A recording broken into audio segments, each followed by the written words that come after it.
चोर सोडून संन्याशाला फाशी. एक साधी पोस्ट जरी टाकली तरी लगेच 3-3 महिने भारतात अडकवून ठेवणं, गुन्हा दाखल करणं, अकाउंट बंद पाडणं. ओम बिर्लाला जेवढं ट्रोल केलं जातंय ना आता सोशल मीडियावरती, मला नाही वाटत एवढा कुठलाही लोकसभा अध्यक्ष आतापर्यंत ट्रोल झाला असेल. इतकी पक्षपाती भूमिका यापूर्वी एकाही लोकसभेच्या अध्यक्षांनी घेतलेली नव्हती. त्यांच्या उजव्या बाजूला बघतात त्यावेळेला ते अत्यंत आनंदी चेहऱ्याने पाहत असतात, कौतुकाने पाहत असतात. त्यांनी डावीकडे नजर त्यांचा चेहरा वळला की त्यांचं ते सगळं हास्य विस्य सगळं निघून जातं आणि असे रागारागाने डोळे वटारून डाव्या बाजूला बघतात. आप बैठ जाइए. त्यांची ओळख आतापर्यंत आपल्या इंडस्ट्रीमध्ये अतिशय डेअरिंग बाज, अत्यंत आक्रमक वगैरे असे नाना पाटेकर शेपूट घालून बसलेत का गाळून बसलेत, आता जे काही चाललंय त्याबद्दल त्यांना बोलावंसं का वाटत नाही.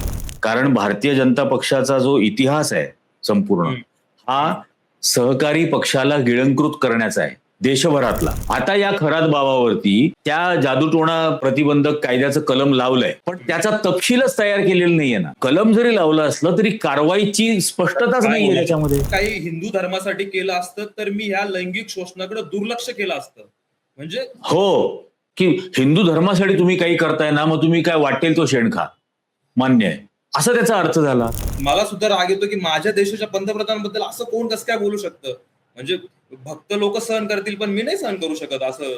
माझ्या देशाचा पंतप्रधान येतो असं कोण कसं काय बोलू शकतो त्यांच्याबद्दल. आणि मग जे महाराष्ट्रामध्ये सर्रास व्याख्यानं काही ठिकाणी चालू आहेत, शंकराच्या पिंडीवरती बेल व्हायला म्हणजे तुमची पोरं पास होतील, ते सगळे कार्यक्रम भाजपवाले स्पॉन्सर करतात, लोकांमध्ये ही अंधश्रद्धा जन्माला घालतात. त्या लहान लहान शाळेमधल्या किंवा कॉलेजमधल्या मुलांना मेहनतीवरती, कष्टावरती, अभ्यासावरती, स्वतःच्या कर्तृत्वावरती विश्वास ठेवायला का नाही शिकवत. नमस्कार, मी निरंजन. इजी न्यूज मध्ये मागेही मी जसं म्हटलं होतं की आम्ही इजी न्यूजची टीम एक्सपांड करतोय आणि त्यामुळे इजी न्यूज सोबत आता आणखीन माझे 2 सहकारी आहेत जे गेल्या काही आठवड्यांपासून रेग्युलरली व्हिडिओज करतायत आणि दोघेही अतिशय तरुण आहेत, अत्यंत उच्च शिक्षित आहेत. दोघांनीही मास्टर्स केलेलं आहे, जर्नलिझम मध्ये केलेलं आहे आणि अनेक फाउंडेशन्सच्या वेगवेगळ्या फेलोशिप्सवरती त्यांनी काम केलेलं आहे. त्यातलाच एक आज आपल्या सोबत या कार्यक्रमामध्ये असणार आहे, भागवत जुंबड. त्याचं मी पहिल्यांदा याच्यात स्वागत करतो. आज ऋषिकेश खंडाळे काही कारणांमुळे आजच्या कार्यक्रमात नाहीये, पण हा एक कार्यक्रम दर आठवड्याला आम्ही करणार आहोत. अशा बातम्यांबद्दल याच्यामध्ये आम्ही एकमेकांमध्ये चर्चा करणार आहोत, ज्या बातम्यांबद्दल अदरवाईज या आठवड्याभरामध्ये व्हिडिओ करता आले नाहीत. अशा काही बातम्यांबद्दल, अशा काही मुद्द्यांबद्दल त्याच्यामध्ये आम्ही कोणालाही स्पेअर करणार नाही. वर्तमानपत्रांची, माध्यमांची सुद्धा जी अतिशय ज्याला आपण म्हणतो की सरकारला खुश करण्यासाठीच्या भूमिका, त्या पद्धतीने बातमीदारी हे जे करतात तर त्यांनाही सोडणार नाही या सगळ्या प्रकारामध्ये. आणि माझी सर्वच दर्शकांना अगदी मनपूर्वक ही विनंती आहे की भागवत आणि ऋषिकेश या दोघांच्या व्हिडिओजला भरभरून प्रतिसाद द्या. याचं कारण ते अत्यंत अभ्यास करून, अत्यंत अभ्यासपूर्ण पद्धतीने सर्व त्यांचा जो कंटेंट आहे हा तुमच्यापर्यंत सादर करत असतात. त्यामुळे त्यांना प्रोत्साहन मिळणं या सगळ्यामधून अत्यंत महत्वाची गोष्ट आहे. अशाच पद्धतीने राज्यभरामध्ये ठिकठिकाणी आम्ही असे नवीन तरुण पत्रकार लोकांच्या समोर आणण्याचा प्रयत्न करणार आहोत. हा पहिला त्यातला भाग आहे. तर भागवत, सर्वात पहिल्यांदा तुझं स्वागत या कार्यक्रमात. आणि पहिली कुठला मुद्दा तुला महत्वाचा वाटतो ज्याबद्दल आपण बोलायलाच हवं? सगळ्यात पहिले तर सर इझी न्यूजच्या प्रेक्षकांचे मला तसं धन्यवाद म्हणायचा संधी मिळाली नाही. म्हणजे व्हिडिओच्या शेवटी रोज म्हणतच असतो, पण तुम्ही इझी न्यूजच्या एवढ्या मोठ्या प्लॅटफॉर्मवरती ऋषीला आणि मला संधी दिली त्याबद्दल, म्हणजे ते आपलं सगळ्यांचं कर्तव्य आहे की ह्या अशा काळामध्ये आपण खरी पत्रकारिता केली पाहिजे. आणि ह्या खरी पत्रकारिता दिवसेंदिवस रोजच्या घडीला कशी होती ते बघतोय आपण.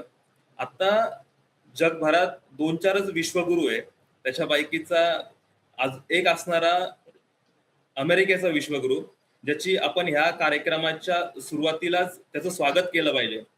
त्याची परवाची एक बातमी होती सर, ज्याची मी तुम्हाला सांगतो की त्यांचं म्हणणं होतं की इराणला मला राष्ट्राध्यक्ष करायची अशी ऑफर दिली होती इराणने, पण मी त्यांना नाही म्हटलो की मला नका करू राष्ट्राध्यक्ष. काय वाटतं तुम्हाला याच्याबद्दल? मला वाटतं की ट्रम्पनी नकार दिल्यानंतर इराणच्या लोकांनी आपल्या आपल्या विश्वगुरूंना अशी काही निमंत्रण दिलं की वगैरे असं काही ऐकिवात येईल. कारण की आपल्याकडे तर कसं आहे की आपल्या विश्वगुरूंना विष्णूचा अवतार वगैरे म्हणेपर्यंत झालेलं आहे. त्यामुळे त्यांना इराणचा खमेनी करणं आणि इराणी लोकांशी त्यांचा फार जवळचा संबंध आहे ना. म्हणजे स्मृती इराणींना त्यांनी मंत्री केलेलं होतं. त्यामुळे इराणी लोकांची किंवा इराणी या शब्दाशी त्यांची तर तशी त्या अर्थाने जवळीक आहे. त्यामुळे मला असं वाटलं की हे कदाचित स्वतःहून सुद्धा म्हणतील की मला करा इराणचा प्रमुख म्हणून. पण तसं काही झालं नाहीये. आणि काय म्हणजे या सगळ्याबद्दल डोनाल्ड ट्रम्प जे काही पद्धतीने बोलतायत, परवा त्यांनी पहिले आम्ही त्यांची नेव्ही संपवली, त्यांची मिसाईलचे सर्व लॉन्चर्स हे सर्व उडवून लावले, ऑब्लिटरेट केले. ऑब्लिटरेट असा त्यांनी शब्द वापरला होता. आणि त्याच्यानंतर परवा ते सांगतात की त्या एअरक्राफ्ट कॅरियर फोर्ड वरती 17 बाजूंनी इराणनी मिसाईल्स टाकले आणि म्हणून आम्हाला परत ती काढून घ्यावी लागली म्हणून. तर एकीकडे ते विजयाच्या वल्गना पण करतात, दुसरीकडे पराभव कसा होतोय, माघार कशी घ्यावी लागते हेही सांगतात. त्यामुळे ट्रम्पचं तर काय सांगावं म्हणजे. आणि खूप जण त्या म्हणजे ट्रम्पच्या या सगळ्याच वर्तणुकीला इराणचं युद्ध पुकारल्यापासून इराण विरोधात त्या सगळ्या सायकॉटिक वगैरे म्हणायला लागलेले. म्हणजे आता याच्यापेक्षा आणखीन एखाद्या नेत्याची अवहेलना किती होऊ शकते. खुद्द अमेरिकेतले नागरिक कालच, मगाशी तू पण सांगत होतास की कालच अमेरिकेमधल्या 50 राज्यांमध्ये लाखो नागरिक रस्त्यावरती आले आणि दर महिन्याला ते येत आहेत ट्रम्पच्या विरोधात. ते टेरिफ त्यांनी आणले तेव्हापासून हा प्रकार सुरू झाला. नो किंग्स प्रोटेस्ट किंवा नो किंग्स रॅली असं त्याला म्हटलं जातं. You are not a king, you are not a king, this is a democracy हे सांगण्याचा प्रयत्न त्याच्यात होतो. भारतात लगेच होतात, म्हणजे थोडा जरी विरोध केला, एक साधी पोस्ट जरी टाकली तरी लगेच 3-3 महिने भारतात अडकवून ठेवणं, गुन्हा दाखल करणं, अकाउंट्स बंद पाडणं. हो, आता कसं झालेलं आहे भारतामध्ये, अमेरिकेमध्ये म्हणजे अमेरिकेच्या दुर्दैवाने किंवा ट्रम्पच्या दुर्दैवाने असेल, अमेरिकेमध्ये ईडी नाहीये. हो. त्याच्यामुळे तिथं होत नाही. अमेरिकेमध्ये आपल्या सीबीआयची जर एखादी ब्रांच तिकडे सुरू करून घेतली तर अमेरिकेमध्ये हा प्रकार सुरू होईल. अमेरिकेमध्ये अजून कॉन्स्टिट्यूशनच्या ज्या इन्स्टिट्यूशन्स आहेत डेमोक्रेटिक, त्या इन्स्टिट्यूशन्स अजूनही बऱ्यापैकी स्वतःचं स्वातंत्र्य राखून आहेत. त्याच्यामुळे 5th अमेंडमेंट जी म्हटली जाते की जिथं अभिव्यक्ती स्वातंत्र्य नागरिकांना दिलंय, तिथं नागरिक त्याच्या अभिव्यक्ती स्वातंत्र्यामध्ये राष्ट्रपतीला शिवी सुद्धा देऊ शकतो. आणि रॉबर्ट डिनेरो सारखा माणूस तर डोनाल्ड ट्रम्प बद्दल यू आर अन ॲसहोल असं म्हटलं होतं. इतक्या याच्यापर्यंत म्हटलं जाऊ शकतं. फक्त तुम्ही हिंसेला प्रोत्साहन नाही द्यायचं, एवढीच एक निर्बंध आहे. अदरवाईज सर्वांना सर्व प्रकारचं मत व्यक्त करण्याचा तिथं अधिकार आहे आणि त्याचा सन्मान सर्व इन्स्टिट्यूशन्स यंत्रणा करत असतात. आपल्याकडे तसं नाहीये. परवा जो पुतळा ट्रम्पचा त्यांनी त्या ठिकाणी जेफ्री इप्स्टेनचा आणि ट्रम्पचा पुतळा उभारला त्यांनी त्या टायटॅनिक सारखा. प्रेक्षकांना एक व्हिडिओ दाखवूयात, म्हणजे इराणचा मुद्दा राहिला म्हणून मी सांगतो की ट्रम्पने म्हटलं की इराणची आर्मी आम्ही डिस्ट्रॉय केली आणि त्यांनी वॉटरमेलनचा ज्यूस पीत पीत एक असं मिसाईल मागणं सोडतोय इराण आणि तो असं स्केटिंग करत त्यांनी रील बनवलाय तिथल्या अधिकाऱ्यांनी इराणच्या. म्हणजे सगळ्यात जास्त ट्रोल इराण आता सध्याला अमेरिकेला करतंय इंटरनेटवरती. हो, अमेरिकेला आणि इस्रायलला सुद्धा. म्हणजे त्या लहान मुलांवरचा एक त्यांनी जो व्हिडिओ केला होता किंवा जगभरात जिथं जिथं अन्याय आणि अत्याचार या लोकांनी केलेला आहे त्याच्या विरोधामध्ये इराण लढतोय अशाही पद्धतीची एक रील त्यांनी बनवलेली होती. अप्रतिम त्यांची भूमिका इराणची ही लोकांपर्यंत नेण्याचा प्रयत्न करतायत. युनायटेड नेशन्स मध्ये सुद्धा आता जे एक हिअरिंग झालं होतं त्यातही इराणच्या युनायटेड नेशन्स मधल्या राजदूतांनी अत्यंत प्रभावीपणाने त्याची भूमिका त्या ठिकाणी मांडलेली होती. आता या सगळ्या गोष्टीमध्ये आपल्याकडे काय आहे हा खूप म्हणजे 23 दिवस आपले पंतप्रधान या सगळ्या गोष्टीबद्दल काहीही बोललेले नव्हते. बरोबर. म्हणजे पेट्रोल डिझेलचं शॉर्टेज व्हायला लागलं, गॅस सिलेंडरच्या किमती सरकारला वाढवायला लागल्या. या सगळ्या याच्यामध्ये हे सगळं होत असताना सुद्धा पंतप्रधान एकही शब्द बोलले नाहीत. खमेनींचा खून केला गेला पहिल्या दिवशी, त्याच्याबद्दल त्यांच्याकडून संवेदना नाही. 168 मुलींची हत्या केली गेली, शाळकरी मुलींची, त्याच्याबद्दल ते काही बोलले नाहीत. संसदेतही काही बोलले नाहीत. 23व्या दिवशी संसदेत बोलले, त्याही बद्दल काही बोलले नाहीत. हिंदी महासागराचे आम्ही गार्डियन आहोत, हो. असं हे आपले नॉन बायोलॉजिकल पंतप्रधान बोलले होते, की we are the Indian navy is the guardian of Indian ocean. आणि त्याच्यावरती आता हिंदी महासागरामध्ये भारताच्या पाहुण्यांची बोट बुडवली गेली इराणची, बरोबर. त्याबद्दल मात्र ते काही नाही बोलले या सगळ्या ह्याच्यामध्ये. सोशल मीडियावरती एक चर्चा राहिली सर, की इस्रायल, इराण आणि अमेरिकेचं युद्ध सुरू आहे आणि 6 दिवसात चूल आपली विझली म्हणले इथं, आपला काही संबंध नसताना. हो हो. आणि असं आहे ना, विकसित विकसित विकसित हे इतका प्रॉपगंडा केलेला होता, ज्या देशामध्ये अन्न शिजवण्यासाठी चूल पेटवली जाऊ शकत नाही, तो देश विकसित आहे का? आणि असं एक घर नाही, अशी अनेक कदाचित लाखो घर आहेत की ज्या घरांमध्ये चूल पेटली नसेल या सगळ्या काळामुळे. पण आपल्याकडे म्हणजे लोकांचं लक्ष डायव्हर्ट करण्यासाठी अनेक प्रकार चाललेले असतात. महाराष्ट्रामध्ये पण बघ ना, ते तो खरात बाबा झाला, त्याच्यानंतर आता तो वैद्य बाबा आलाय, तोही फरार झालाय. त्यांनी फेसबुकवर एक पोस्ट टाकली आणि तो फरार होऊन गेला. त्याच्या भावाने काल प्रेस त्याच्यावरती कॉन्फरन्स बलात्काराचे घेतली. गुन्हे. म्हणजे जर तुम्ही त्याची पोस्ट उल्लेख केला म्हणून, तो एका विशिष्ट जातीचा म्हणून लोक त्याचं समर्थन करू लागले. हो हो. त्याच्या पोस्टवरच्या सगळ्या कमेंट जर बघितल्या तर त्या सरळ सरळ कळतात ना, हो. की एका जातीतर्फे त्याचं समर्थन केलं जातं. आणि कशाला याच्यात सगळी लपवालपी करायची? ब्राह्मणच त्याच्यामध्ये सगळे दिसत आहेत जे त्या वैद्य गुरुजींचं समर्थन करतायत. हो. आता त्याला गुरुजी तरी म्हणावं का, ज्याच्यावर बलात्काराचा गुन्हा आहे, जो काहीतरी असं बावळटासारखं म्हणे बोलत होता की मी महादेव आणि तू पार्वती. किती विचित्र प्रकार आहे. देवाचं नाव घेऊन तुम्ही बायकांचं शोषण करता. हो. तो खराचं पण तसंच होतं की काय, तो काहीतरी कृष्ण आणि राधा वगैरे असं काहीतरी म्हणायचा, हा महादेव पार्वती म्हणतायत. आता आपल्याकडे 33 कोटी देव आहेत. बरोबर. म्हणजे असं समजू आपण की 16.5 कोटी देव आहेत, 16.5 कोटी देव्या आहेत. हो. म्हणजे इतकं इतकं शोषण होऊ शकतं. या प्रत्येकाचा वापर केला जाईल ना अशा शोषणासाठी. खराचं प्रकरणाचा उल्लेख बोल, झाला बोल. म्हणजे त्याच्यातलं गांभीर्य तर आहेच की खूपच वाईट, खूपच त्यांनी जे केलं ते अत्यंत वाईट आहे आणि त्याला म्हणजे ही ऍक्शन खूप आधी व्हायला पाहिजे होती.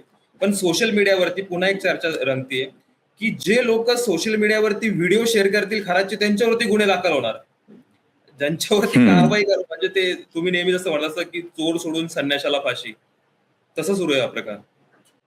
हो हो. आणि हा कुठला प्रकार आहे म्हणजे मला काही समजतच नाही. म्हणजे मुळामध्ये महाराष्ट्र सरकारला या सगळ्या प्रकाराची 1 वर्षापूर्वीपासून माहिती होती. हो. 1 वर्षापूर्वीपासून त्याच्या विरोधामध्ये त्याला अटक करण्याच्या काय 2 आठवडे आधी लुकआउट नोटीस जारी केली गेली होती की यांनी भारत सोडून जाऊ नये. हो. मग त्याला अटक का नाही केली आधी, हे माहिती होतं तर? आणि 1 वर्षभर त्याला अटक करायची नाही, मग सांगायचं हा भांडाफोड आम्हीच केला होता. त्याच्यात म्हणजे स्वतःचे इतका, हो आहेत ना, सगळ्यांचेच आहेत ना, त्याची कोणती चौकशी होणार? आता ठराविक लोकांना त्याच्यामध्ये बोललं जातंय, रुपाली चाकणकर असतील, केसरकर असेल, पण चंद्रकांत पाटील पण आहेत, एकनाथ शिंदे पण आहेत, देवेंद्र फडणवीस पण आहेत, अमित शहा पण आहेत. म्हणजे ते असं काय करायला गेले होते? ज्यांचा बळी दिला जाऊ शकतो त्यांचा बळी दिला जातोय, पण हे मेन जे मोठे मासे त्यांच्याबद्दल कोणी बोलत नाही सध्या. नाही, त्याच्याबद्दल कोणीच बोलत नाही. आणि दुसरी गोष्ट अशी आहे की रुपाली चाकणकर हे जे काही पात्र आहे हे राजकीय दृष्ट्या त्या अर्थाने एकदम लाईट वेट आहे. बरोबर. त्यामुळे त्या एका लाईट वेट याच्यामध्ये त्याच्यावरती काहीतरी कारवाई झाली. त्यांच्यावर कारवाई नाहीच झाली, त्यांना राजीनामा वगैरे द्यायला लावला, पक्षाच्या अध्यक्षपदाचा, त्या महिला आयोगाच्या अध्यक्षपदाचा. पण त्याद्वारे दुसऱ्या कोणाला तरी इशारा दिलाय का की आमच्याकडे यांच्याबद्दलचं सर्व आहे? हा इशारा आहे की तुमच्याही बद्दलचं आमच्याकडे सर्व काही आहे. त्यामुळे जास्त वळवळ कराल तर यानंतरचा नंबर कदाचित तुमचा लागू शकतो, अशा प्रकारची वॉर्निंग दिली गेली आहे का? कारण भारतीय जनता पक्षाचा जो इतिहास आहे संपूर्ण, हा सहकारी पक्षाला गिळंकृत करण्याचा आहे, देशभरातला. बरोबर. म्हणजे यांनी पंजाबमध्ये अकाली दल संपवलं, ओरिसामध्ये बिजू जनता दल संपवलं, बिहारमध्ये आरजेडीला असंच त्यांनी आता गिळंकृत केलंय, नितीश कुमारला वळचणीला टाकून दिलेलं आहे. महाराष्ट्रात त्यांनी 2 पक्षांबरोबर हे केलं. तर हे सातत्याने अशा पद्धतीने करत आलेले आहेत. त्यामुळे आता उरला सुरला जो कोण बहुजन समाजाचा नेता आहे एकनाथ शिंदे, त्यांच्यासाठी या इशारे दिले जात आहेत का? या आधी जेवढी प्रकरणं आली ती सगळी प्रकरणं एकनाथ शिंदेच्या संबंधित मंत्र्यांबद्दलची आली होती किंवा त्यांच्या संबंधातल्या नेत्यांबद्दलची आलेली होती. आता सातारामध्येच ते ड्रग्सचं सापडलं होतं ना, ती फॅक्टरीत होती तिथं. या सगळ्यामधून जे इतरही मित्र पक्ष आहेत त्यांना आपल्या कसं ताब्यात ठेवता येईल आणि राष्ट्रवादीची पकड कशी मजबूत होऊ नये या सरकारमध्ये, तोही प्रयत्न कुठेतरी सुरू असल्याचं दिसतं. म्हणजे एक एक प्लेअर बाद करणं सुरू आहे राष्ट्रवादी काँग्रेसचे. हा 100%. अगदी म्हणजे अजितदादांच्या निधनानंतर, त्यांच्या घातपाती मृत्यूनंतर सुनेत्रा पवार यांना उपमुख्यमंत्री पद दिलं, पण अजितदादांकडे जी खाती होती ती दिली का? ती नाही दिली. बरोबर. सुनेत्रा पवारांकडे अत्यंत दुय्यम प्रकारची खाती दिली, स्टेट एक्साइज ड्युटी. आणि सुनेत्रा पवारांच्या खात्यांचं टोटल आउटले म्हणजे त्यांचं जे बजेट आहे त्यांच्याकडे असलेल्या ते युवक कल्याण, वक्फ बोर्ड, मायनॉरिटी अफेअर्स वगैरे वगैरे, या सगळ्याचं मिळून असलेलं बजेट 1600 कोटी रुपयाचं आहे वर्षाला. याच्या विरोधामध्ये साधारण 16-17 हजार कोटी रुपयाचं एकनाथ शिंदेकडे आहे आणि 47,000 कोटी रुपयांचं आउटले मुख्यमंत्र्यांकडे.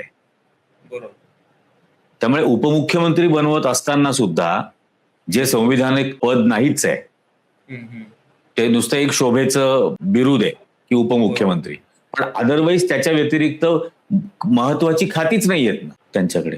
त्यामुळे ऑलरेडी त्यांनी अजित पवारांच्या राष्ट्रवादी पक्षाचं महत्व नगण्य करून टाकलेलं आहे. याच्या पुढे जाऊन सर, म्हणजे आता राष्ट्रवादीचा विषय निघाला म्हणून सकाळी एक कार्टून छापलं होतं, त्यात हा खरात दाखवलाय, म्हणजे आपण ते स्क्रीनवर दाखवू प्रेक्षकांना. त्यात खरात बाहेर नरेश झिरवाळांना म्हणतो की कोणीतरी आतलंच तुमच्या मागे लागलंय म्हणून. आणि खरातच्या मागे कोण लागले? कराच्या मागे तो आतलाच लागलाय ना. म्हणजे लोक गंमत करायला लागलेत की याच्या पुढे ऑफिस बॉय ठेवत असताना त्याला खुश ठेवा, त्याला अधूनमधून 500 रुपये 1000 रुपये देत जा, कधीतरी महिन्यातून तुमच्या ऑफिस बॉयला पार्टी देत जा, जेवायला घेऊन जात जा वगैरे वगैरे. अशी लोक आता चेष्टा करायला लागलेत त्याच्यामध्ये. पण मला त्याच्या आता बरं झालं आपण हा खरंचचा विषय निघाला. सुप्रिया सुळेंनी जे काही बोललेत ना याबद्दल, ते म्हणजे धन्य झालं की दाभोळकरांचा वारसा मुख्यमंत्री पुढे नेतायत. एक काळ दाभोळकरांनी त्यांचं उभं आयुष्य अंधश्रद्धाच्या विरोधात लढण्यात घालवलं आणि तोच वारसा आज महाराष्ट्राचे माननीय मुख्यमंत्री पुढे नेतात. ही आमच्यासाठी अभिमानाची गोष्ट आहे. आमचे मतभेद हे कायम राहतील राजकीय. हे म्हणजे दाभोळकर सुद्धा दचकून उठले असतील की अरे बापरे हे काय आता. आणि म्हणून मग या सगळ्या गोष्टी का बोलाव्या लागणार आहेत की दाभोळकर 17-18 वर्ष प्रयत्न करत होते अंधश्रद्धा निर्मूलन कायदा यावा यासाठी. तो 2005-6 ज्या वेळेला येत होता त्यावेळेला तो विधान परिषदेमध्ये पास होऊ दिला नाही. त्यावेळेला सर्वात जास्त विरोध सुप्रियाताईंच्या राष्ट्रवादी काँग्रेसनी केला. अंधश्रद्धा निर्मूलन कायद्याला विरोध हा त्यांनी केला. त्याच्यानंतर दुसऱ्यांदा ज्या वेळेला पृथ्वीराज चव्हाणांनी दाभोळकरांच्या हत्येनंतर तो आणण्याचा प्रयत्न केला, कारण दबाव स्वाभाविक वाढला होता. पृथ्वीराज चव्हाण हे मुळामध्ये बीटेक इंजिनियर आहेत, अत्यंत वैज्ञानिक दृष्टिकोनाला महत्व देणारा असा हा एक नेता आहे आणि त्यांनी हा अंधश्रद्धा निर्मूलन कायदा आणण्याचा प्रयत्न केला. तेव्हा या कायद्याचं नाव अंधश्रद्धा निर्मूलन नको म्हणून राष्ट्रवादी काँग्रेसने विरोध केला होता आणि म्हणून त्या कायद्याचं नाव जादू टोणा प्रतिबंधक वगैरे वगैरे असं झाला. त्यातल्या शोषणाच्या व्याख्या बदलल्या गेल्या. आता या आणि मुळामध्ये हे सगळं झाल्यानंतर हा कायदा झाला जादू टोणा प्रतिबंधक वगैरे. 2014ला पृथ्वीराज चव्हाणांचं सरकार गेलं, 13 साली हा कायदा आला होता. 14ला सरकार बदलल्यानंतर फडणवीसांचं कर्तव्य होतं ना या कायद्याचे रूल्स अँड रेग्युलेशन्स तयार करणं. त्या कायद्याचे रूल्स अँड रेग्युलेशन्स आज तागायत तयार नाहीयेत. हम्म. आता या खरात बाबावरती त्या जादूटोणा प्रतिबंधक कायद्याचं कलम लावलंय, पण त्याचा तपशीलच तयार केलेला नाहीये ना. त्यामुळे कलम जरी लावलं असलं तरी कारवाईची स्पष्टताच नाहीये त्याच्यामध्ये. हम्म. काय होणार हे? 1 महिना शिक्षा होणार, 1 दिवस शिक्षा होणार, 10 वर्ष शिक्षा होणार, काहीच माहित नाहीये ना. हम्म. कुठल्या प्रकाराला शोषण म्हणायचं? हम्म. मग आर्थिक शोषण केलं तरच ते शोषण का शारीरिक शोषण केलं हेही त्याच्यामध्ये गृहीत धरायचं? याची काहीही स्पष्टता त्या कायद्यात नाहीये आणि ते बनवलं नाही देवेंद्र फडणवीसनी. आणि अशा माणसाला सुप्रिया सुळे म्हणतायत की दाभोळकरांचा वारसा पुढे नेत आहेत. हम्म. बरोबर. आणि मग जे महाराष्ट्रामध्ये सर्रास व्याख्यानं काही ठिकाणी चालू आहेत, काही बाबा लोक करतायत की शंकराच्या पिंडीवरती बेल व्हायला म्हणजे तुमची पोरं पास होतील, ते सगळे कार्यक्रम भाजपवाले स्पॉन्सर करतात, लोकांमध्ये ही अंधश्रद्धा जन्माला घालतात.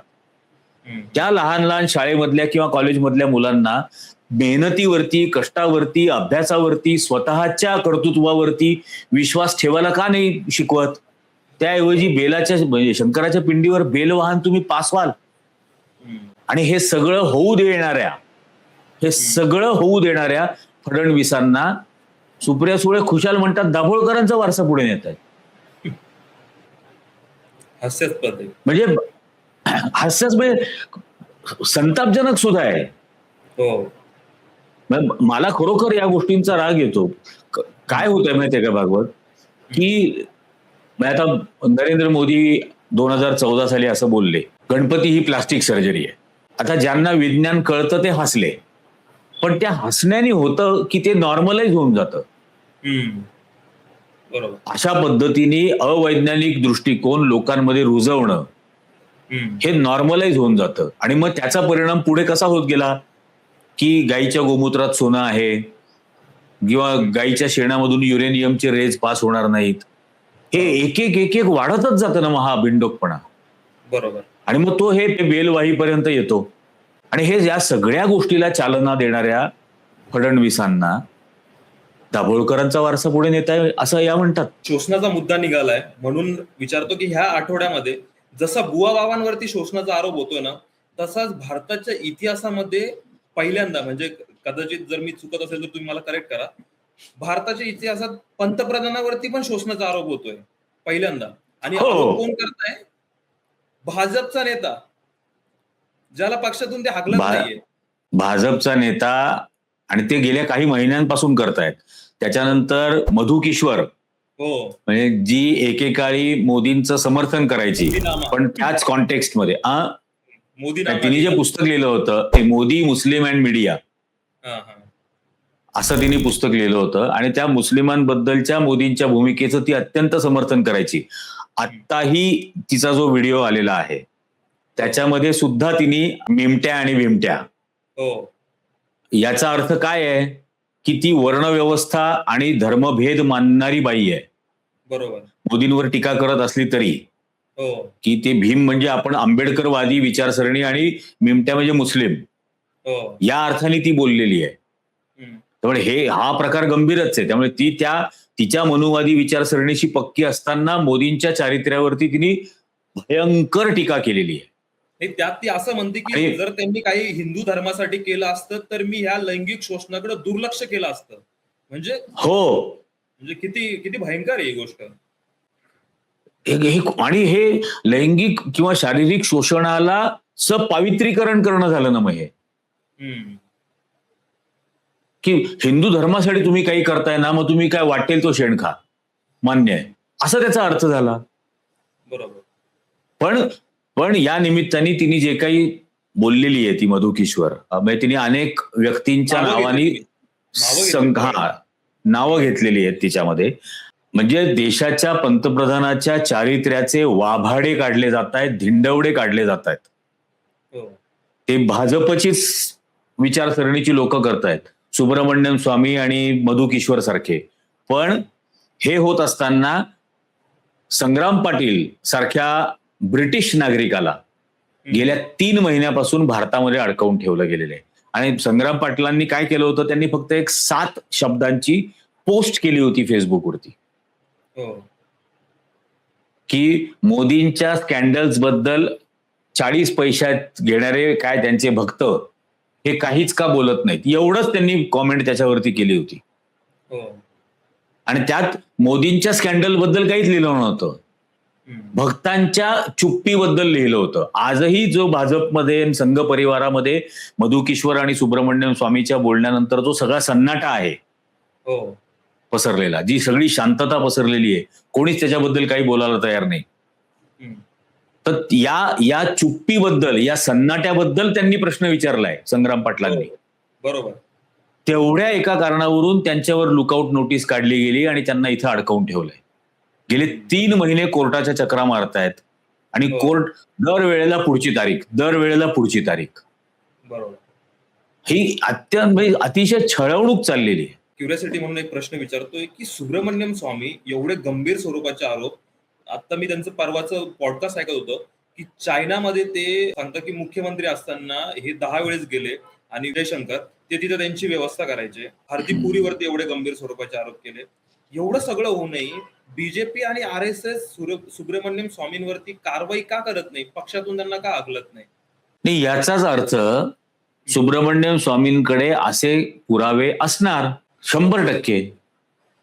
त्यामुळे त्यांची ती हिंमत होत नाहीये त्यांच्यावर काही कारवाईची. उद्या सुब्रमण्यम स्वामींनी हे समजा त्यांना अटक करायला गेले आणि सुब्रमण्यम स्वामींनी ते अशा ठिकाणी ठेवलेले असणार जिथून ते रिलीज केले जातील, त्यांच्यावर काही कारवाई व्हायला लागली तर मग तर यांना तोंड दाखवायला जागा राहायची नाही.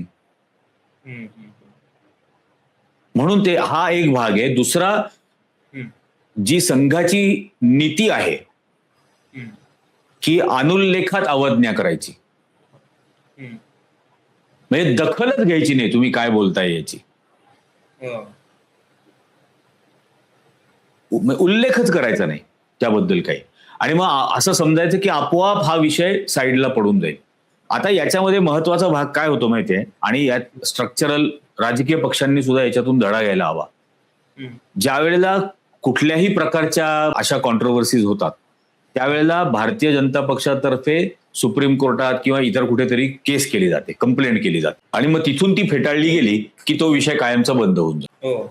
किंवा त्या निमित्ताने ते सगळं बाहेर येतं. सुब्रमण्यम स्वामींनीच आता समजा त्या नॅशनल हेरॉल्ड प्रकरणामध्ये केस दाखल केली ना, हम्म, त्यांनी कंप्लेंट केलेली होती. हम्म, तर आता याबद्दल हम्म. सुब्रमण्यम स्वामी का नाही केस दाखल करत, किंवा याबद्दल दुसरा कुठला भाजपवाला सुब्रमण्यम स्वामींच्या विरोधात केस का नाही करत? कारण बरोबर. ते जर केलं तर ते सगळं ज्युडिशियल रेकॉर्डवरती येईल हम्म, आणि ते ज्युडिशियल रेकॉर्डवरती येऊ द्यायचं नाही, ते पुरावे बाहेर येऊ द्यायचे नाहीत, त्यामुळे त्याकडे पूर्णपणे दुर्लक्ष करायचं. तर हो. आता याला जर पब्लिक डिस्कोर्समध्ये स्ट्रीमलाईन करायचं असेल हम्म. तर काँग्रेस, तृणमूल काँग्रेस, कम्युनिस्ट पक्ष यासारख्या पक्षांनी सुप्रीम कोर्टात याचिका दाखल केली पाहिजे सुब्रमण्यम स्वामींच्या विरोधात. हम्म. 100% तुम्ही केली हे पाहिजे. सगळं बोलताय, देशाच्या पंतप्रधानाची तुम्ही बदनामी करताय, त्यांचं चारित्र्य हनन करताय, Exactly. त्याच्या विरोधात दाखल. मग सुब्रमण्यम स्वामींना पुरावे द्यावे लागतील त्याबद्दलचे. मला सुद्धा राग येतो की माझ्या देशाच्या पंतप्रधानाबद्दल असं कोण कसं काय बोलू शकतं. म्हणजे भक्त लोक सहन करतील पण मी नाही सहन करू शकत असं. माझ्या देशाचा पंतप्रधान येतो, असं कोण कसं काय बोलू शकतो त्यांच्याबद्दल. असं त्या राजकीय पक्षांना वाटून त्यांनी खटले दाखल केले पाहिजेत ना.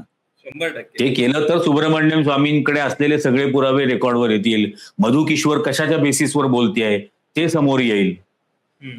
याच्यामध्ये अजून एक गोष्ट ट्रेंडिंग मध्ये आली सर. म्हणजे परवा अलका लांबांनी एक पत्रकार परिषद घेतली आणि त्याच्यामध्ये 2012 साली आम आदमी पक्षाचे नेते होते कपिल मिश्रा, याच्यामध्ये 2012. हा, आता त्यांनी एक सीडी दाखवली होती याच्यामध्ये विधानसभेमध्ये. असं आपलं म्हणणं नाही, असं त्यांनी दाखवलंय पत्रकार परिषदेमध्ये आणि त्यांनी ती सीडी ऐकवली पण त्या विधानसभेमध्ये. आता त्यांनी सांगितलं की कशा प्रकारे अमित शहाच्या माध्यमातून तत्कालीन मुख्यमंत्री कशा एका महिलेच्या पाठीमागे लागले होते, असं कपिल मिश्रांनी विधानसभेत सांगितलं आणि ते आज भाजपचे मंत्री. म्हणजे हो आहे ना. नाही, आता हे कपिल मिश्रांनी त्यांच्याकडे असलेल्या गोष्टीचा राजकीय लाभ घेतला आणि ते भाजपमध्ये गेले. हेच कपिल मिश्रा त्याच्याचमुळे दिल्ली दंगलींच्या वेळेला हो. गोली मारो सालोंको असं म्हणत होते आणि त्यांच्यावरती कुठल्याच प्रकारचा गुन्हा दाखल झाला नाही, त्यांच्यावर काहीच कारवाई झाली नाही. कदाचित त्याचं कारण कपिल मिश्रांकडे असलेली ती सीडी आहे, पण त्यातला भाग महत्वाचा जो आहे की ती सीडी विधानसभेमध्ये दिल्लीच्या दाखवली गेली आणि त्यांनी बोलताना हे सांगितलं की 2015ला एका ऍफिडेव्हिट सह ही सीडी सर्वोच्च न्यायालयामध्ये सादर केली गेलेली आहे. ओके. आता त्याच्यावरती सर्वोच्च न्यायालयाने 15 सालपासून गेल्या 11 वर्षात काहीच का केलं नाही, हा न्यायव्यवस्थेवरचा प्रश्न निर्माण झालाय ना. म्हणजे ते जे सुरेश भट म्हणतात ना, गर्दीत गारद्यांच्या सामील रामशास्त्री, आता मेल्या विना मढ्याला उपाय नाही. म्हणजे न्यायाधीशच मारेकऱ्यांच्या गर्दीत सामील झालेला आहे, आता मेल्याशिवाय काय पर्याय उरतो. तर तसं झालंय का की सर्वोच्च न्यायालय 11 वर्ष त्यांच्याकडे ही सीडी असून सुद्धा काही करत नाहीये. आणि मग मालेगाव ब्लास्ट सारखं होईल, एक वेळ येईल ज्यावेळेला ते म्हणतील नाही त्या सीडीवर स्क्रॅच आले, आता ती पाहता येत नाही. देशावरून परत एकदा महाराष्ट्रावरती येऊ आपण. म्हणजे ह्याच आता हा आठवडा अत्यंत नैतिकता, शोषण, बुवा बाबा या सगळ्यांनी गाजतोय. त्यातल्या त्यात विधानसभेमध्ये देखील असेच नैतिकतेवरून काही भाषणं झाली. म्हणजे विधान परिषदेमधून 9 आमदार निवृत्त झाले, त्यांचा कार्यकाळ संपला. आणि त्याच्यामध्ये नीलम गोरेंनी जे भाषण केलं ते खूप गाजलं सोशल माध्यमांवरती. त्यांनी नैतिकतेचे बरेचसे धडे हे उद्धव ठाकरेंना त्या ठिकाणी त्यांनी शिकवले. हो, फार त्यांनी त्याच्यामध्ये शिकवलं. आणि मला म्हणजे आता या गोष्टीची थोडीशी सवय व्हायला लागलेली आहे की कृतज्ञता सुद्धा आता पॉप्युलर व्हायला लागते. म्हणजे ज्या वेळेला एकनाथ शिंदेंनी शिवसेना फोडली त्यावेळेला मला आठवतं कोल्हापूरमध्ये राजेश क्षीरसागरांनी क्रांती दिन म्हटलं होतं, त्याला होर्डिंग लावले होते कोल्हापूरमध्ये, क्रांती दिन असे. आणि नेमकं त्या दिवशी माझा तिथं कार्यक्रम होता आणि मी तोच प्रश्न विचारला होता लोकांना की गद्दारी करणं, पाठीमध्ये खंजीर खुपसणं, याला क्रांती कधी समजायला लागली कोल्हापूरची लोक. तसंच यांचं झालं नीलम गोरेंचं. म्हणजे नीलम गोरे पहिल्यांदा त्यांची सुरुवात झाली समाजवादी विचारसरणीच्या युक्रांदमध्ये. डॉक्टर कुमार सप्तर्षींची जी संघटना होती तिथं त्यांची सुरुवात झाली. तर युक्रांदमध्ये सुरुवात झाली, त्याच्यानंतर त्या रामदास आठवलेंच्या रिपब्लिकन पक्षामध्ये गेल्या. तिथून त्यांनी चेंबूरमध्ये रिपब्लिकन पक्षातर्फे लोकसभा निवडणूक लढवली आणि त्यांनी तेवढी मतं खाल्ली ज्या फरकाने त्यावेळेला गुरुदास कामत प्रमोद महाजनांच्या विरोधात पराभूत झाले. तर त्यावेळेला त्यांनी ती भाजपला मदत होईल, प्रमोद महाजनांना मदत होईल अशी ती भूमिका त्यावेळेला त्यांनी घेतलेली होती. त्यानंतर इकडे तिकडे करत करत त्या शिवसेनेत आल्या. शिवसेनेत आल्यानंतर बाळासाहेब ठाकरेंनी त्यांना आमदार केलं. बाळासाहेब ठाकरेंनी आमदार केलं. त्याच्यानंतर आतापर्यंत त्या विधान परिषदेवरती आमदार राहिल्या, विधान परिषदेच्या त्या प्रमुख पण झाल्या. हे सर्व उद्धव ठाकरेंनी दिलं. BMW का मर्सिडीज असं काहीतरी त्याच्यावरती त्यावेळेला बोलल्या होत्या. मग नीलम गोरे कुठलं वाहन वापरतात आणि ते कसं आलं त्यांच्याकडे. उद्धव ठाकरे ज्या माणसाच्या हृदयामध्ये 11 स्टेंट लावलेले आहेत, 11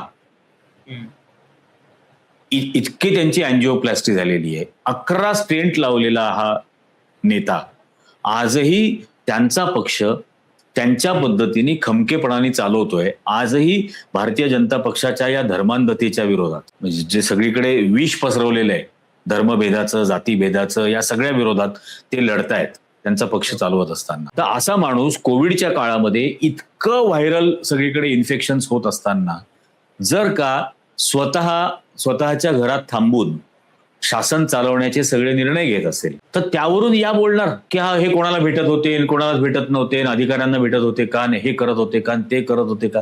अरे समजून घ्या ना, प्रकृती इतकी नाजूक असून सुद्धा तो माणूस हे राज्य जपतोय. केंद्र सरकार पैसे देत नव्हतं, केंद्र सरकार निधी देत नव्हतं, ऑक्सिजनचा पुरवठा होऊ दिला जात नव्हता. रेमडेसिवीरच्या त्यावेळेला वाटलं गेलं होतं ते रेमडेसिवीर अनेक डॉक्टरांनी दिलेलं होतं, पण त्याचे सर्व साठे भारतीय जनता पक्षाने जणू काही ताब्यात घेतल्यासारखे केले होते. एक गाडी पकडली तर फडणवीस मध्यरात्री गेले होते पोलीस स्टेशनला, ती गाडी त्या भाजपच्या नेत्याला सोडवावं म्हणून आणि त्या गाड्या सोडवाव्या म्हणून. तर हे सगळं होत असताना व्हॅक्सिनच्या बाबतीमध्ये सुद्धा दुजाभाव त्यावेळेला केला गेलेला होता. हे सगळं होत असताना हा माणूस कुटुंब प्रमुखासारखं या राज्यामधल्या प्रत्येक नागरिकाची जात, धर्म, पंथ सगळं विसरून प्रत्येकापर्यंत सेवा आणि सुरक्षा, आरोग्याची ही पोहोचवण्याचा प्रयत्न करत होता. लोकांना आवाहन करत होता की तुमचं कुटुंब तुम्ही जपलं पाहिजे. चुकून कोणीतरी बाहेर गेला आणि त्याला म्हणजे आज मला खरंच असं वाटतं की धारावी सारखी झोपडपट्टी आशिया खंडातली सर्वात जास्त डेन्सिटी असलेली, पॉप्युलेशन डेन्सिटी असलेली, तिथं वाऱ्यासारखा कोविड पसरला असता आणि लक्षावधी लोक मेली असती, बरोबर. लाखो. हो. हा, तिथे त्यांनी कोविड पसरू नाही दिला. हो. हा, दुसऱ्या बाजूला उत्तर प्रदेश मध्ये काय परिस्थिती होती, तिथं हो मग गंगेत म्हणजे वाहत होते. नदीमध्ये प्रेत गंगेमध्ये ढकलून दिलेली होती, पुरलेली प्रेत उकरून कुत्री खात होती. या पार्श्वभूमीवरती महाराष्ट्राचा मुख्यमंत्री असं काम करत होता, त्याबद्दल ज्या पद्धतीने नीलम गोऱ्हे बोलल्या, बेईमानीला प्रतिष्ठा द्यायचं काम करताय. शिवसेनेचा विषय निघाला म्हणून मी एक पुढचा हे घेतो की ह्या आठवड्यात काय म्हणजे दरवेळी जेव्हा जेव्हा सेंट्रलचं अधिवेशन असतं तेव्हा एक मुद्दा टीव्हीवरती दिसतो की ऑपरेशन टायगर होणार, ऑपरेशन तुतारी होणार. आणि परवा एक बैठक झाली मातोश्रीवरती, असं सोकॉल्ड सूत्रांनी, माझा काही दावा नाहीये, जे मी मीडियात बघितलं ते सांगतोय फक्त, की संजय राऊत आणि उद्धव ठाकरे यांच्यामध्ये वाद झाला. पवारांच्या राज्यसभेची घोषणा म्हणजे त्यांनी का बोलले त्याबद्दल. तर एकंदरीत हे सगळं हे मीडियाला काय नेमके यांचे सोर्सेस असतं की त्या बैठकीत दोघांमध्ये इतका भयंकर वाद झाला की हे सगळं मीडियाला सगळं माहिती देतलं 1 to 1. आणि दर आठवड्याला ऑपरेशन टायगर होणार ही बातमी येते. हे बघ, आता दोन, एक तर असं आहे ना की अशा बातम्या प्लांटही केल्या जातात. म्हणजे त्यांच्यात खरोखर वाद झाला का नाही झाला हे माहित नाही, पण वाद झाला अशी बातमी प्लांट करून या पक्षामध्ये एक दुफळी निर्माण केली जाऊ शकते. आणि हा सगळा प्रकार भाजप करते, बातम्या प्लांट करणं जाणीवपूर्वक, हे होतं. त्यामुळे माझा फारसा अशा गोष्टींवरती विश्वास नाही अनलेस ती ऑथेंटिकेटेड असेल. आता दुसरी याच्यातली गोष्ट अशी की मुळामध्ये पत्रकारितेची, जर्नलिझमची जी एथिक्स आहेत त्याच्यामध्ये किमान 2, खरं तर 3, पण किमान 2 सोर्सेस कडून ती बातमी जर व्हेरीफाय झाली तरच ती छापायची, असा पूर्वी संकेत असायचा. 2014 पूर्वीच्या भारतामध्ये असा एक संकेत होता. आता तसं काहीच नाही ना, कोणालाही कोट केलं जात नाही, कोणाच्याही कडून व्हेरीफाय केलं जात नाही. आता खुशाल अशी प्लांट केली जाते. आणि हा सगळा प्रकार खूप दिवसांपासून वर्षांपासून चालू आहे की कशा पद्धतीने बातम्या प्लांट केल्या जातात, त्याच्यातून लोकांमध्ये कशी अस्वस्थता निर्माण केली जाते, हे होतच असतं ना. तर त्यासाठी म्हणून ही बातमी प्लांट केली गेली असेल. बरोबर. या सगळ्यामध्ये एक चर्चेचा केंद्रबिंदू होता ते म्हणजे संजय राऊत. म्हणजे एका बाजूने मी आर्टिकल काही लोकांचे वाचतो की कशा पद्धतीत फार जेव्हापासून शिवसेना फुटली तेव्हापासून संजय राऊतांना एक बाजू टार्गेट करतात की शिवसेना संजय राऊतांमुळे फुटली म्हणून. दुसऱ्या बाजूला काही लोक समर्थनही करत होता, काल परवापासून पुन्हा ट्रेंड झाल्यावर, की कसं संजय राऊतांमुळे शिवसेना आहे किंवा ठाकरे संजय राऊतांसोबत असं वागणार नाहीत म्हणून. नेमकं ह्या संजय राऊतांच्या भूमिकेबद्दल तुम्हाला काय वाटतंय? नाही, आता मी सांगू का की मुळामध्ये संजय राऊतांबद्दलचा जो राग आहे तो यासाठी आहे की संजय राऊतांनी मध्यस्थी करून महाविकास आघाडीचं सरकार बनवलं. त्यावेळेला शरद पवारांना कन्व्हिन्स करणं असेल, काँग्रेसच्या नेत्यांना कन्व्हिन्स करणं असेल, उद्धव ठाकरेंना कन्व्हिन्स करणं असेल, हे सगळी भूमिका संजय राऊत पार पाडत होते. आणि संजय राऊतांनी भारतीय जनता पक्षाच्या भाग्यातली 2.5 वर्ष खेचून नेली. हा जो संजय राऊतांबद्दलचा राग आहे, त्यामुळे अशा पद्धतीच्या गोष्टी या केल्या जातात. आता संजय राऊतांच्या सांगण्यावरून शिवसेनेनी स्वतःची राज्यसभेची जागा ही शरद पवारांना सोडून दिली, यावरती माझा नाही विश्वास बसणार. याचं कारण सांगतो. सुप्रिया सुळे ज्या वेळेला सर्वात पहिल्यांदा राज्यसभेच्या खासदार झाल्या त्यावेळेला बाळासाहेब ठाकरे हयात होते. आणि त्यावेळेला बाळासाहेब ठाकरेंनी अशी भूमिका घेतली होती की सुप्रिया शरद पवारांची मुलगी जर का राज्यसभेमध्ये जात असेल, शिवसेनेतर्फे त्यांच्या विरोधामध्ये उमेदवार उभा केला जाणार नाही. बरोबर. आणि सुप्रिया सुळे या बिनविरोध राज्यसभेवरती गेल्या त्यावेळेला. तर सुप्रिया सुळेंबद्दल शिवसेना म्हणजे बाळासाहेब ठाकरे स्वतः हे इतकं औदार्याची भूमिका घेऊ शकतात, तर खुद्द शरद पवारांबाबत उद्धव ठाकरेंना संजय राऊतांनी सांगण्याची गरज आहे का? आता हे ऐतिहासिक संदर्भ सुद्धा देणं ही माध्यमांची जबाबदारी नाहीये का? बरोबर. हे हे बरं, हे काही फार जुने ऐतिहासिक म्हणजे अगदी मी मध्ययुगीन काळातले नाही ना म्हणत आहे, हे 20-25 वर्षापूर्वीचे संदर्भ आहे. हे पत्रकारांचं आणि संपादकांची जबाबदारी आहे की त्यांनी हे संदर्भ दिले पाहिजेत. हा. हे न देता एकतर्फी बातमी तुम्ही चालवता, याचा अर्थ तुम्हाला ते नॅरेटिव्ह प्लांट करायचंय. म्हणून मी जे म्हटलं की ती बातमी प्लांट केली जाते, हो. की तुम्हाला हे प्लांट करायचंय की हे सगळं जे घडतंय हा, हा. हे संजय राऊतांमुळे होते. आता एकनाथ शिंदेनी ज्या वेळेला पक्ष सोडला, ते सुरत आणि गुवाहाटी आणि कामाख्या आणि मग तो रेडा कापला वगैरे, हा सगळा जो प्रकार झाला, हा सगळ्या प्रकारामध्ये एकदाही संजय राऊतांचं नाव नव्हतं घेतलं. त्यांनी फक्त उद्धव ठाकरे भेटत नाहीत, यांना होत नाहीत, ते होत नाहीत, मंत्रालयामध्ये येत नाहीत, या प्रकारच्या गोष्टी त्याच्यावर ज्या वेळेला होत्या. काँग्रेसच्या नेत्यांच्या सोबत आम्हाला बसवलं, शिवसेनेने हिंदुत्व सोडून दिलं, हे नॅरेटिव्ह त्यावेळेला या एकनाथ शिंदेच्या सेनेचं होतं. त्यावेळेला कधीही संजय राऊत यांना त्याच्यासाठीचं व्हिलन म्हटलं गेलेलं नव्हतं.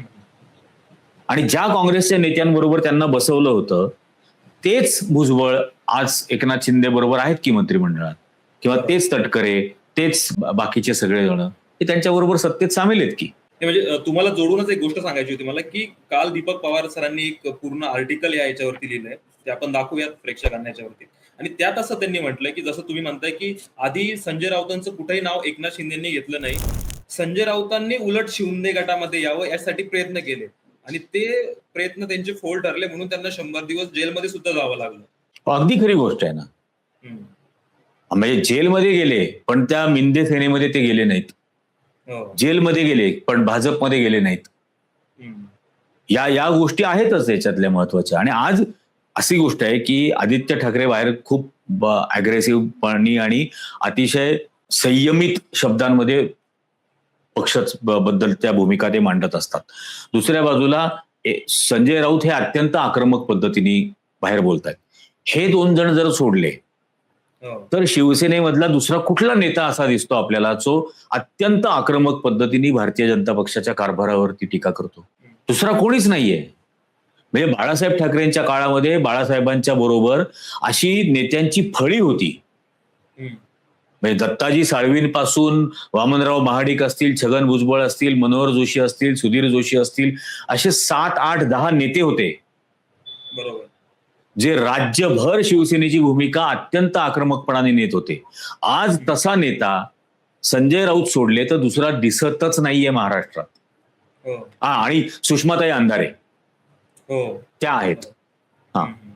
तर त्यामुळे संजय राऊतांना खच्ची करण्यासाठी, संजय राऊतांचं महत्व कमी करण्यासाठी म्हणून सातत्याने संजय राऊत हे टार्गेट केले जात आहे. सर, आता एक मध्ये आपल्या चर्चेत एक पत्रकारितेचा प्रश्न आला होता. तुम्ही म्हणले होते की 2 सोर्सेस कडनं कन्फर्म केल्यानंतरच हे केलं, मी लावली पाहिजे म्हणून. त्या संदर्भाने एक वादग्रस्त बातमी इंटरनॅशनल लेवलला सर्क्युलेट होतीये, त्याच्याबद्दल मी तुम्हाला विचारतो की न्यूयॉर्क टाइमने एक बातमी छापली आहे ज्यात डोनाल्ड ट्रम्प आणि नरेंद्र मोदींचं बोलणं झालंय, आणि त्या कॉलमध्ये इलॉन मस्कनी जॉईन केलं असं न्यूयॉर्क टाइमनी 2 अधिकाऱ्यांची पुष्टी करून छापलंय.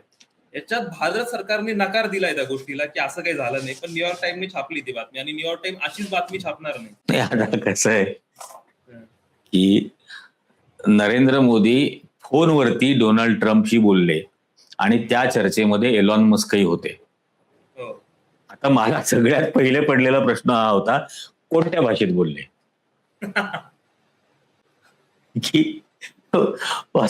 डोनाल्ड ट्रम्पला हिंदी येत नाही, गुजराती येत नाही, एलॉन मस्कला हिंदी आणि गुजराती येत नाही, आणि मिठी मारता येत नाही फोनवरती, आणि फोनवर मिठी मारता येत नाही, टेलिप्रॉम्प्टरवर बोलता येत नाही.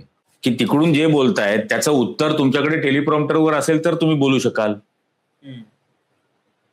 त्यामुळे टेलिप्रॉम्प्टरवरती बोलता येत नाही. मग मोदी काय बोलले आणि कोणत्या भाषेत बोलले, हा पहिला प्रश्न याच्यामध्ये. त्याच्यानंतर जर समजा बोलले जरी असेल किंवा नुसतं ऐकून घेण्यासाठी जरी कान लावला असेल तरी ट्रम्प बोलतायत का एलॉन मस्क बोलतायत हे यातला फरक तरी कळला असेल का? की नाही आता एलॉन मस्क बोलतायत, नाही आता ट्रम्प बोलतायत, हे तरी समजलं असेल का? त्यामुळे आणि ते कोणाशी बोलले हे परराष्ट्र मंत्रालयाच्या त्या सचिवाला, ज्याने ते नाकारलं की एलॉन मस्क नव्हते, ते त्या सचिवाला कसं कळलं? त्याला काय माहिती? म्हणजे नरेंद्र मोदी नोटबंदी आणणार आहेत हे कॅबिनेटला माहित नव्हतं. आणि मोदी फोनवर डोनाल्ड ट्रम्पशी बोलले का नाही बोलले, त्यावेळेला आणखीन कोण होतं का नव्हतं हे त्या कॅबिनेट सेक्रेटरीला कुठून कळणार आहे? परराष्ट्र मंत्रालयाचा सेक्रेटरी सचिव, त्याला काय कळणार आहे? त्यांनी ही बातमी आल्यानंतर त्यांनी सांगितलं असेल हे नाकारा, त्यांनी नाकारलं. त्याच्या पलीकडे काय आहे? पण न्यूयॉर्क टाइम्सनी 2 सोर्सेसचा हवाला देऊन ही बातमी केली ना.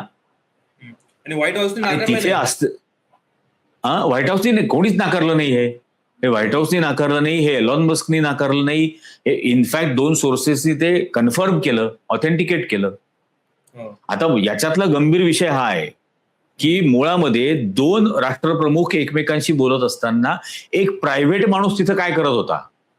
तो अमेरिकेचा सिनेटर पण नाही, तो अमेरिकेचा काँग्रेसमन पण नाही, तो काहीच नाही, तो अमेरिकेचा कुठला ब्युरोक्रॅट पण नाही. तो त्या संभाषणात काय करत होता?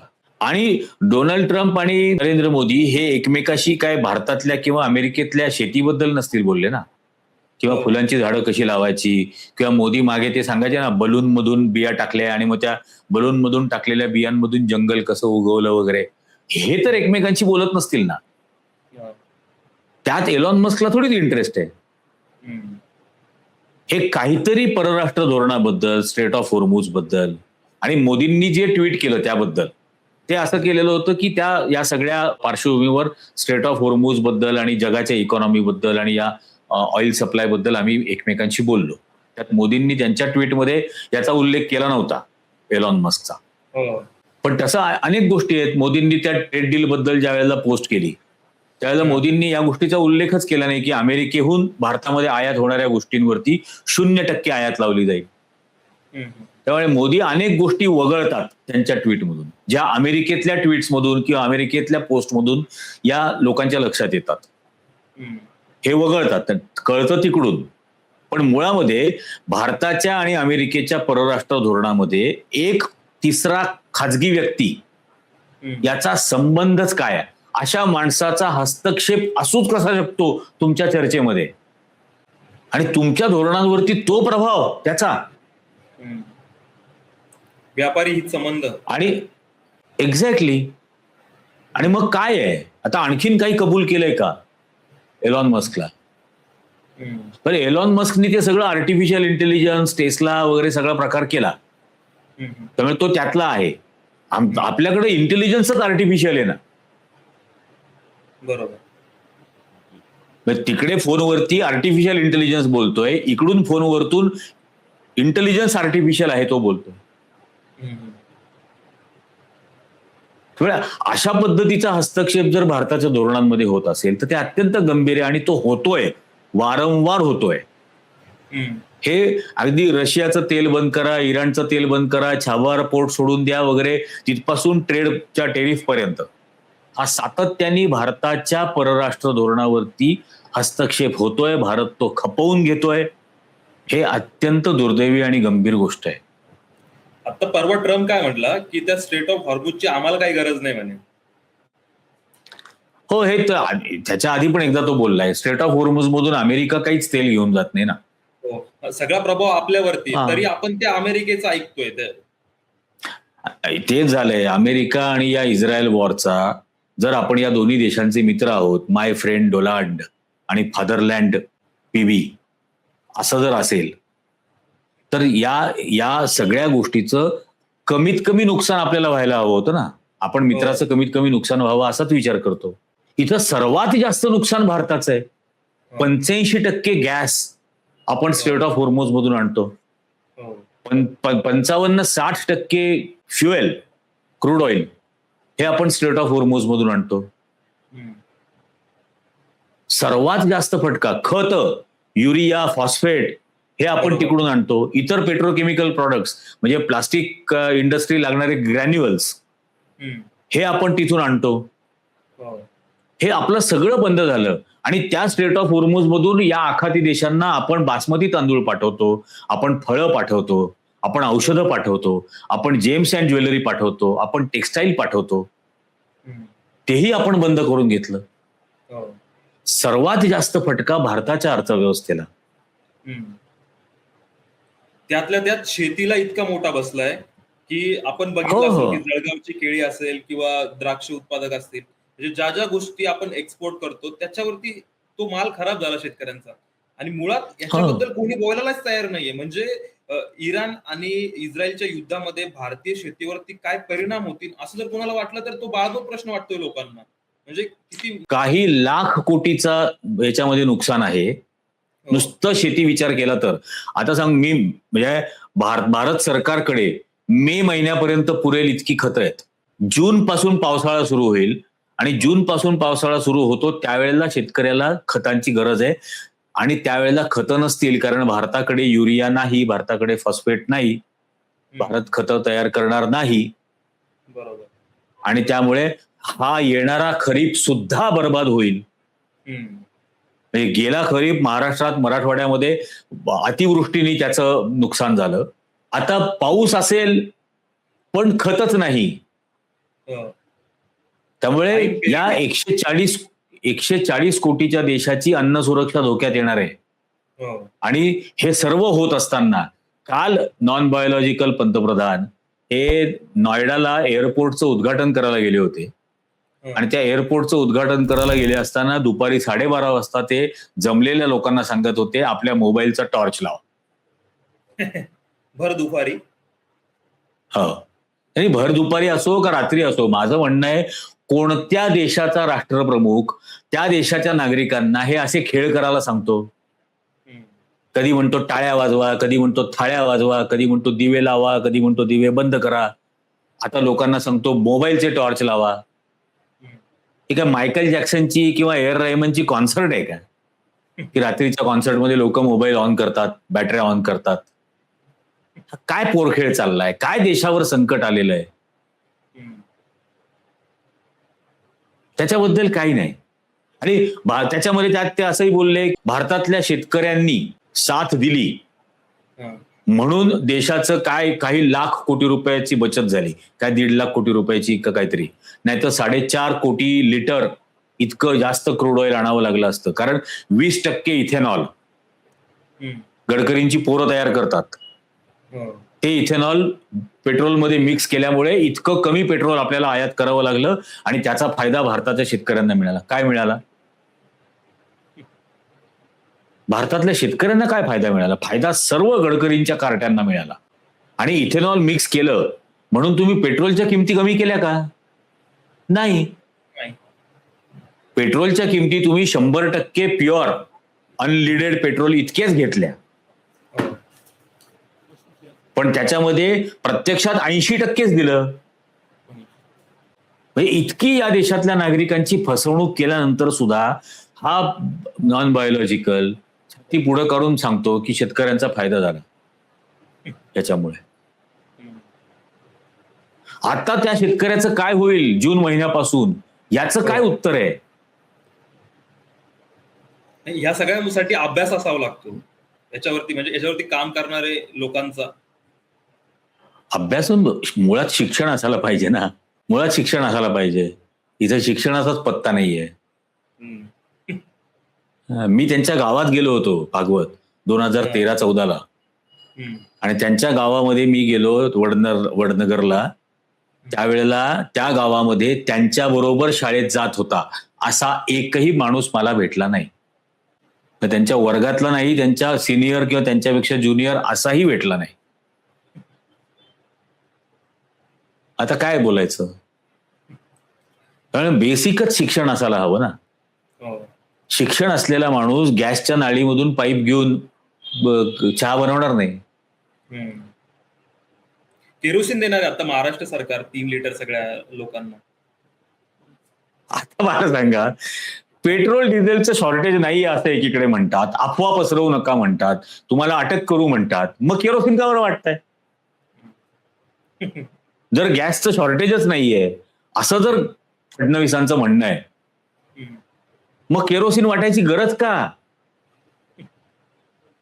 मागेल त्याला गॅस द्या ना. हा,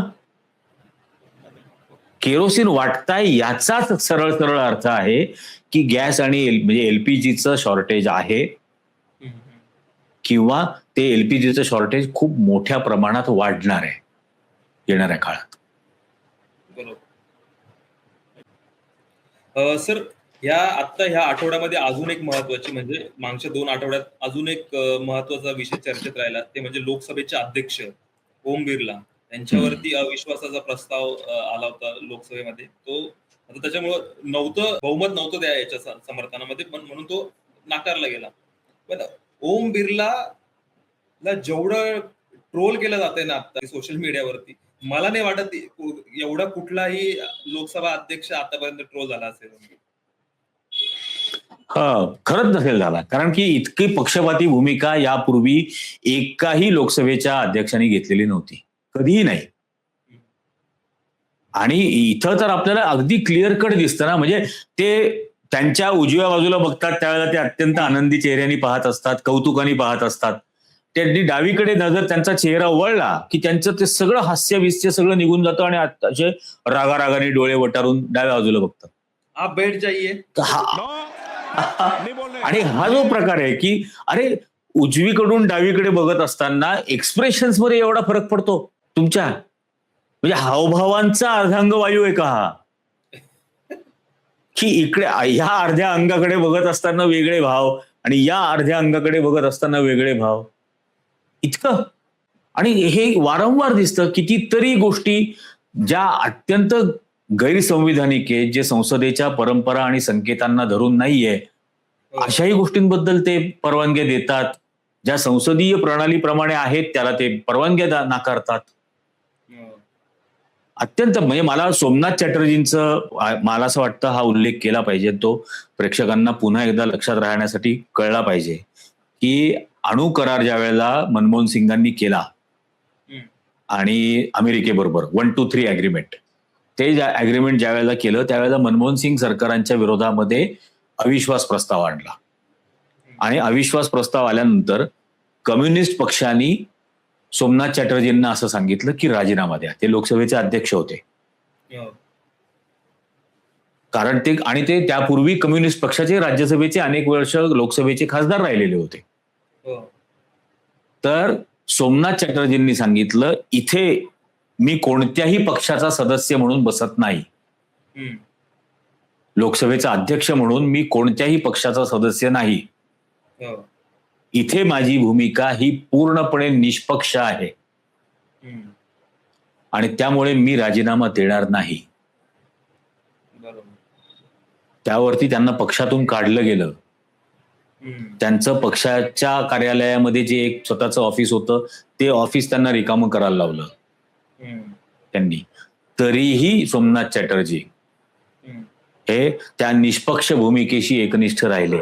ही अशा पद्धतीची उदाहरणं आपल्याकडे झालेली आहेत की लोकसभेचा अध्यक्ष कसा असावा.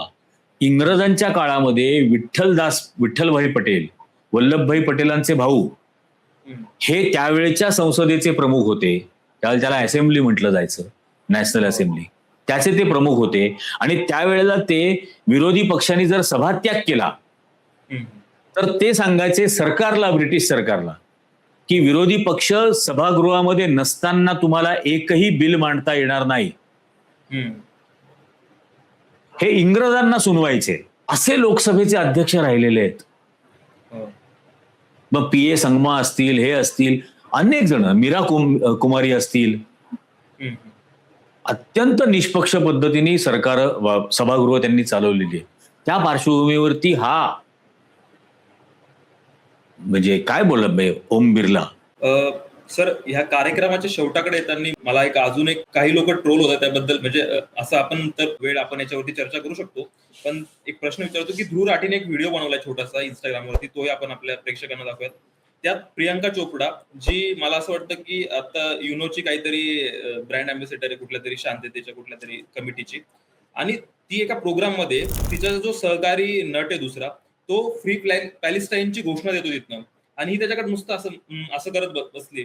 म्हणजे ह्या ज्या नागरिकांना ज्यांना हे प्रिव्हिलेज आहे की ते काहीतरी बोलू शकतात, त्यांचा काहीतरी इम्पॅक्ट आहे. आता आपल्या घरावरती बॉम्ब पडत नाहीये म्हणून काय आपण म्हणू शकत नाही की चूकला चूक, बरोबरला बरोबर म्हटलं पाहिजे, असं ध्रुव राठीचं म्हणणं होतं आणि माझंही तेच म्हणणं आहे. पण आपण जे बघतो की नट नट्या किंवा ज्यांना प्रिव्हिलेज आयुष्यामध्ये असं काहीतरी स्टँड घेण्याचा, आपल्या घरावरती काही संकट येत नाही म्हणून आपण स्टँड घेताना हे लोक दिसत नाही बऱ्याचदा, आणि ते ट्रोल होते आता बऱ्याच काळापासून. हो, होणारच ना. हम्म. कारण की म्हणजे आता माझ्या ह्याच्यानी बघा, मी आणीबाणी आली त्यावेळेला मी लहान होतो, म्हणजे शाळेत जायचो, पण 8-9 वर्षाचा होतो. आणि आमचं वर्तमानपत्राचं नाशिकला दुकान असल्यामुळे रोज घरामध्ये सर्व वर्तमानपत्र ही वाचायला मिळायची. आणि त्यावेळेला टीव्ही नव्हता, काहीच नव्हतं त्या काळात. हो, त्यावेळेला पेपर वाचलेच जायचे. तर बरोबर. आणीबाणीच्या वेळेला मी वाचलेल्या बातम्यांप्रमाणे आणि नंतर सुद्धा जे समजलंय की देवानंद सारखा अभिनेता असेल, हो, पु ल देशपांडेंसारखा लेखक असेल, दुर्गा भागवतांसारख्या लेखिका असतील, हे सगळेजण उघड उघड आणीबाणीच्या विरोधात भूमिका घेत होते, जाहीर सभा घेत होते, हो. जाहीर सभा घेत होते आणीबाणीच्या विरोधात. हम्म, आता आता असं काय घडलं हम्म, की आता म्हणजे ज्यांची ओळख आतापर्यंत आपल्या इंडस्ट्रीमध्ये अतिशय डेरिंगबाज, अत्यंत आक्रमक वगैरे असे नाना पाटेकर हम्म, आता शेपूट घालून बसलेत का गाळून बसलेत? हम्म, आता आता जे काही चाललंय त्याबद्दल त्यांना बोलावंसं का वाटत नाही? हम्म, का बोलत नाहीत? पूर्वी वर्तमानपत्रामधून एक एक पानी लेख लिहायचे, हो, आता का नाही त्याच्याबद्दल ते बोलत? आता जनसुरक्षा कायद्यासारखे कायदे आणले जातात ज्याच्यामध्ये सरळ सरळ लोकांच्या सर्व प्रकारच्या संविधानिक स्वातंत्र्याचाच अवहेलना केली जाते. त्याबद्दल नाना पाटेकर का नाही बोलत? असे अनेक जण आहेत. म्हणजे डॉलर. ज्या पद्धतीने अंधश्रद्धा पसरवली जाते, हा, ती निवेदिता सराफ वगैरे ज्या पद्धतीने अंधश्रद्धा पसरवतायत, त्या विरोधामध्ये हे अभिनेते आणि अभिनेत्री का बोलत नाहीत? लेखक का बोलत नाहीत? तर असे काही जण आहेत, किरण माने असतील, दीपक राजाध्यक्ष असतील, लत्ता पाटील असतील, हो. अशी काही लोक आहेत जे या काळामध्ये सुद्धा व्यक्त होत आहेत. हम्म. म्हणजे इंडस्ट्रीचं असं झालंय कश्यप की असेल, नाना पाटेकरांचं की हाही चांगला तोही चांगला. आता जेव्हा काय अर्थच नाही. डॉलरच्या किमती जेव्हा पडायच्या तेव्हा रोज हे म्हणायचे की आपल्या अंडरवेअरचं नाव बरं झालं डॉलर नाहीये, बरं सॉरी हो, त्याचं हो, डॉलर अमिताभ बच्चन. असले फालतू ट्विट रोज हो, असायचे त्यांचे. 70 रुपये पेट्रोल झाले त्यावेळेला अमिताभ बच्चन पोस्ट करायचा हो, की पेट्रोल पंपावरती एक माणूस जातो आणि म्हणतो, थेंबर पेट्रोल टाक, मला गाडी जाळायची आहे माझी. हम्म, आता 100 रुपये क्रॉस करून गेली 3 वर्ष त्याच्याबद्दल काही बोलत नाहीत. जुही चावला असेल, असे कितीतरी जण आहेत ना. अनुपम खेर आहे, हो, जे आधीच्या सरकारवरती खूप टीका करायचे, आता त्यांची हिंमत नाही होते. आणि विपरीत परिस्थितीमध्ये धैर्य दाखवणं हेच खरं धैर्य ना. हो, ज्यावेळेला तुमच्या अभिव्यक्ती स्वातंत्र्याचा सन्मान करणारं सरकार असतं त्यावेळेला बेछूट बोलणं म्हणजे धैर्य नाही. बरोबर. तुमचं अभिव्यक्ती स्वातंत्र्य संकुचित केलं जातं, तुमचे हक्क, अधिकार, संविधानिक अधिकार हे ज्यावेळेला संकुचित करण्याचा प्रयत्न केला जातो त्यावेळेला प्रतिकार करणं, याला धैर्य म्हणतात. अगदी. दुर्दैवाने आपल्याकडे ते राहिलेलं नाही. आणि माझं दरवेळेला हेच म्हणणं होतं की निदान महाराष्ट्रात हे होऊ नये. हम्म, कारण मी नेहमी हे उदाहरण सांगतो की छत्रपती शिवाजी महाराजांच्या काळामध्ये सुद्धा देशभरात शूरवीरांची कमी नव्हती. हो, अनेक राजपूत शूर होते, अनेक पंजाबचे शूर होते, अनेक हरियाणाचे जाट शूर होते, अनेक जण शूर होते. हम्म, पण आग्र्याला जाऊन दरबारामध्ये उभं राहून बादशहाला घोडे लावणारा महाराष्ट्र होता. अगदी. आणि हे महाराष्ट्राचं पाणी आहे खरं तर. हम्म, आणि ते महाराष्ट्राचं पाणी गढूळ केलं गेलेलं आहे. हम्म. पुन्हा एकदा ते महाराष्ट्राचं पाणी दाखवण्याची वेळ आलेली आहे. माझ्यामध्ये ठीक आहे, आपण आज भरपूर गप्पा मारल्या. ऋषिकेश असता तर आणखीन चर्चा झाली असती, रंगली पण असती. आणि आपण थोडी दोघं जण तसे गंभीर स्वरूपाचे असल्यामुळे ऋषिकेश असता तर थोडी आणखीन त्यात मजा पण आली असती या सगळ्यामध्ये. पण हा जो कार्यक्रम आहे हा दर आठवड्याला आम्ही करत राहू. आणि अशा ज्या गोष्टींवरती आम्हाला व्हिडिओज नाही करता आले त्याबद्दल आठवड्यातून एक दिवस 100% हा कार्यक्रम तुमच्यापर्यंत आम्ही घेऊन येतो.